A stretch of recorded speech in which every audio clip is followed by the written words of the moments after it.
میں اور آپ بھی تو سنتے ہیں، میں اور آپ بھی قرآن سنتے ہیں، لیکن ہمارے اوپر قرآن اثر نہیں کرتا. پورا قرآن سن جاتے ہیں، قرآن اثر نہیں کرتا.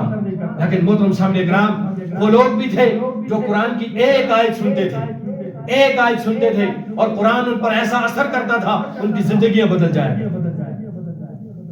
اللہ کے نبی صلی اللہ تعالیٰ علیہ وسلم مکہ کے اندر لوگوں کو جب اللہ کی طرف بلا رہے تھے، جب دین کی طرف بلا رہے تھے، مکہ کے کفار بڑھ چڑھ کر آپ کی مخالفت کر رہے تھے. یہاں تک کہ انتظام ایسے کیا ہوا تھا، جو باہر سے بندہ آتا تھا اللہ کے نبی کے ساتھ ملاقات کرنے کے لیے، جو بھی آیا کرتا تھا، یہ کفار راستے میں کھڑے ہو جایا کرتے تھے اور ان لوگوں سے، باہر سے آنے والے لوگوں سے یہ کہا کرتے تھے تم نے سب کچھ کرنا ہے لیکن اس جوان کی باتیں نہیں سننی ہے. اسی اسنا کے اندر ایک دفعہ حج کا موسم تھا. طفیل بن عمر دوسی رضی اللہ تعالیٰ عنہ، جو اپنے خاندان کے امیر تھے، جو اپنے قبیلے کے بڑے سردار تھے، جب وہ مکہ کے اندر آتے ہیں، مکہ والوں کو خبر پہنچتی ہے آج تو دوست قبیلے کا سردار آ رہا ہے. اس لیے مکہ کے سارے سردار مکہ کے راستے کے اندر چلے جاتے ہیں. طفیل بن عمر دوسی رضی اللہ تعالیٰ عنہ کے سامنے جاتے ہیں اور طفیل بن عمر دوسی سے سارے کے سارے کفار کہتے ہیں ارے آپ اپنے قبیلے کے سردار ہو، آپ اپنی قوم کے سردار ہو، آپ مکہ میں آئے ہو، ہم تمہیں ایک خبر سے باخبر کرنا چاہتے ہیں، ہم تمہیں ایک بات بتانا چاہتے ہیں. طفیل بن عمر نے کہا بتاؤ کیا بات مجھے بتانی ہے. کہا ہمارے یہاں ایک نوجوان ہے جو ایک نیا دین لے کر آیا ہے، جس نے باپ اور بیٹے کو جدا کر دیا، میاں اور بیوی کو جدا کر دیا، خاندانوں کو آپس میں جدا کر دیا ہے. آپ یہاں پر حج کرنا، طواف کرنا اور واپس چلے جانا، اس کی بات نہ سننا. طفیل بن عمر دوسی رضی اللہ تعالیٰ عنہ کانوں کے اندر روئی ٹھوستے ہیں، جا کر بیت اللہ کا طواف شروع کر دیتے ہیں. اسی اسنا کے اندر دیکھا اللہ کے نبی صلی اللہ تعالیٰ علیہ وسلم مکہ کے اندر بیت اللہ کا طواف کرنے کے بعد ایک جگہ نماز پڑھنے کے لیے کھڑے ہو جاتے ہیں. جب اللہ کے نبی نماز کے لیے کھڑے ہو جاتے ہیں، قرآن کی تلاوت شروع کر دیتے ہیں. اور محترم سامنے کرام، اس منظر کو سامنے تو نہ ہوگا. آج اگر کوئی اچھی آواز والا حافظ قرآن پڑھتا ہے، آدمی کا دل چاہتا ہے میں سنتا چلا جاؤں. اگر کوئی عالم قرآن کی تلاوت کرتا ہے، آدمی کا دل چاہتا ہے میں سنتا چلا جاؤں.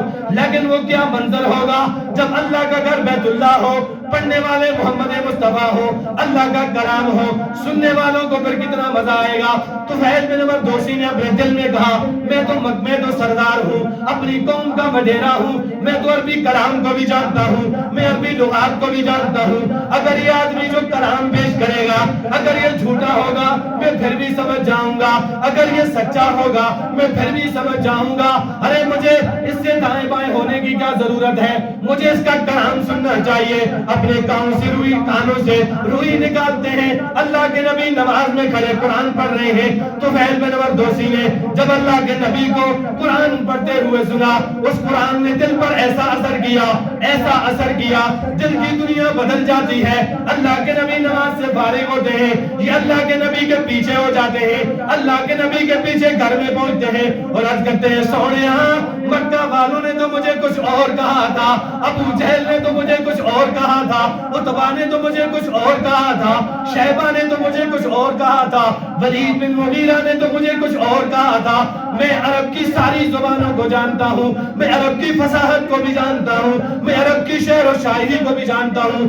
اللہ کی قسم کھا کے کہتا ہوں سونیا جو کلام تجھے پڑھتے ہوئے سنا ہے یہ کلام کبھی جھوٹا نہیں ہو سکتا، یہ سچوں کا سچا کلام ہے. اس لیے سونیا میں تیرا غلام بن چکا ہوں. اپنا ہاتھ آگے کیجئے، مجھے بھی کلمہ پڑھ کے مسلمان کیجئے. سبحان اللہ.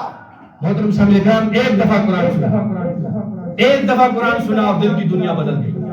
لوگوں نے پیچھے اتنی محنت کی ہوئی تھی لیکن اس محنت کے باوجود قرآن نے دل پہ ایسا اثر کیا کہ محترم سامنے کرام سب کچھ ساری زندگی چھوڑ کر مسلمان ہوئے.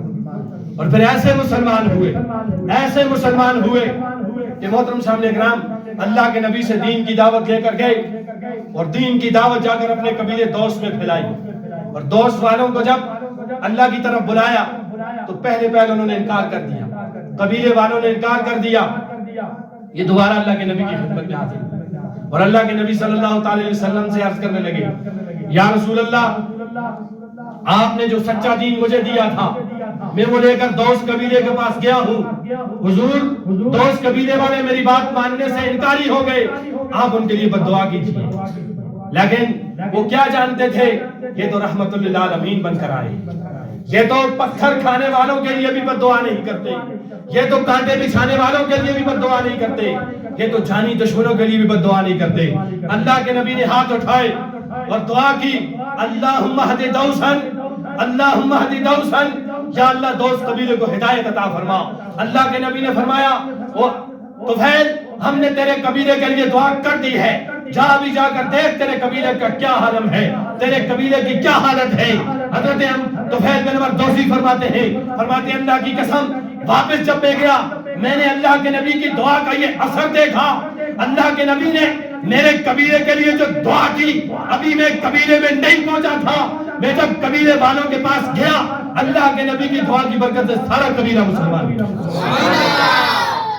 محترم سامنے کرام، ایک آدمی جب قرآن کے ساتھ جڑتا ہے قبیلوں کی ہدایت کا ذریعہ بن جاتا ہے۔ میں اور آپ بھی سوچیں کہ محترم سامنے کرام، آخر ہم اتنا قرآن سنتے ہیں، قرآن ہمارے اوپر اثر کیوں نہیں کرتا؟ ہم اتنا کلام سنتے ہیں، وہ ہمارے اوپر اثر کیوں نہیں کرتا؟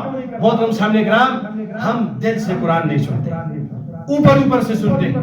ایک دفعہ دل سے قرآن سن کر دیکھیے کہ قرآن کیسا محترم سامنے کرام اثر کرتا ہے۔ قرآن اللہ تبارک و تعالی نے ایسی کتاب عطا فرمائی ہے کہ محترم صاحب اکرام اولین و آخرین کے تذکرے اللہ نے قرآن کے اندر بیان کر دیے۔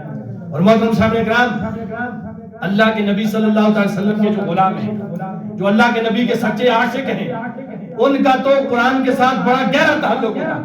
یاد رکھیے، اللہ کے نبی کے جو آدمی جتنا قریب ہوگا اتنا اس کا قرآن کے ساتھ تعلق زیادہ ہوگا۔ اگر آپ دنیا میں کسی کو یہ دیکھنا چاہیں کہ اللہ کے نبی صلی اللہ علیہ وسلم کا سب سے بڑا عاشق اور دیوانہ کون ہے، دیکھ لیجئے قرآن کے ساتھ اس کا تعلق کتنا ہے۔ اس لیے کہ قرآن یہ سارے کا سارا میرے نبی کی نعت ہے۔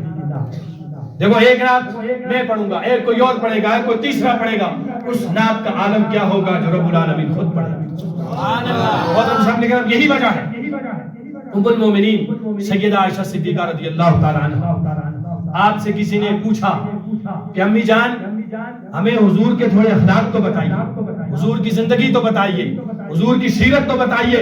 تو اللہ کے ام المومنین سیدہ عائشہ صدیقہ رضی اللہ تعالی عنہ نے فرمایا، کیا تم نے قرآن نہیں پڑھا؟ امی جان قرآن تو پڑھا ہے، کہا قرآن کو سمجھ کر پڑھو، الحم سے لے کر بناس تک سارے کا سارا قرآن میرے محبوب کی نعت ہے۔ سبحان اللہ۔ محترم صاحب اکرام، قرآن کے اندر اللہ نے وہ برکتیں رکھی ہیں۔ آپ محمد مصطفیٰ کی زندگی کے بارے میں پوچھئے، آپ محمد مصطفیٰ کی اندر کی زندگی پوچھئے، قرآن آپ کو بتائے گا۔ باہر کی زندگی پوچھئے، قرآن آپ کو بتائے گا۔ آپ محمد کے چہرے کا پوچھئے، قرآن بتائے گا۔ دندان کے بارے میں پوچھئے، قرآن بتائے گا۔ محمد کی بیویوں کا پوچھئے، قرآن بتائے گا۔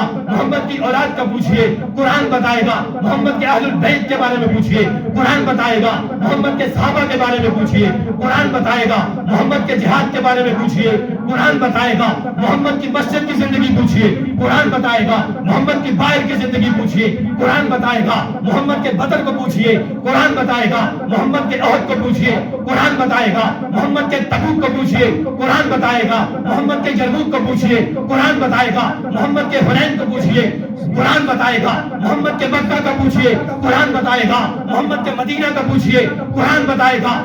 آپ محمد مصطفیٰ کے بارے میں کوئی بھی سوال کریں گے آپ کو رب کا قرآن جواب دے گا۔ پھر مجھے کہنے دیجئے محترم صاحب اکرام، جب سب کچھ محمد مصطفیٰ کا رب نے قرآن کے اندر نازل فرما دیا، پھر کہنے والا یوں کہتا ہے کہ او چاند میں کوئے